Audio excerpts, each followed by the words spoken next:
आपको दौड़ी को थोड़ा सीधा करो, सीधा सीधा, नहीं सीधा सीधा सीधा सीधा सीधा सीधा सीधा।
विस्तर अस्थिर भाव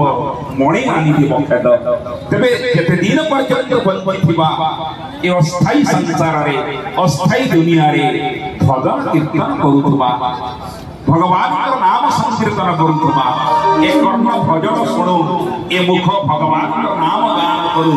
ए हृदय रे भगवान को संगीत रखिबा पाई प्रयास जारी रहू ताहाले कोन हबो ना संसार रे शांति प्राप्ति हबो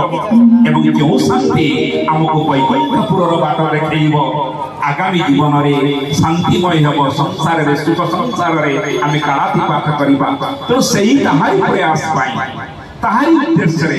आज आमे समस्ते भजन श्रवण करिया पाई ए मंच एकाठी हेइचे एवं ओडिसा रो सुनाबधन्य कंठशिल्पी गोटे स्वर रे आपण भक्ति मिसाई देबे सेटा भजन हेइ जीवो आमे सब दिन भगवान को देखंती ना जो दिन देखिबारे आपण भक्ति मिसाई देबे सेटा दर्शन हेइ जीवो आमे सब दिन भगवान को मागंती ना जो दिन मागिबारे आपण भक्ति मिसाई देबे सेटा गुहारी हेइ जीवो आम समस्तकर हृदय अछि ना जो दिन हृदय रे आपण भक्ति मिसाई देबे भगवान को पाई पथ प्रशस्त हेइ जीवो पुणी भक्त पचारुथिले कहले प्रभु जदि भक्ति रे एते सामर्थ्य अछि ताले भजनर कोन आवश्यकता अछि पुणी उत्तर दौले भगवान कहले हरि भजिले हरे दुख हरि कीर्तने महासुख जुग को जुग यही मत आनंद आनंदर जात आनंदरे आनंदरे जे भगवान भजन करिछि से ही जानिछि भजन रे केते शक्ति अछि सेति पई उपनिषद कहिले नाम घुसिले सर्वसिद्धि खंडई दुख सुख व्याधि नाम को उलटई देले मना जे भगवान नाम न नैछि ताको भगवान आशीष मना जे भगवान नाम न नौछि ताको भगवान करुणा मना जे भगवान नाम न नौछि ताको भगवान कृपा भी मना शेष मैडम साईनाथ महाराज के 3 थर कहिदिन आपण जण भी के कहिलेनी तेरे भगवान समस्त को पार्टी देते समस्ते कहतु जय साईनाथ महाराज की धन्यवाद समस्त को कार्यक्रम को आगे बढ़ेबा।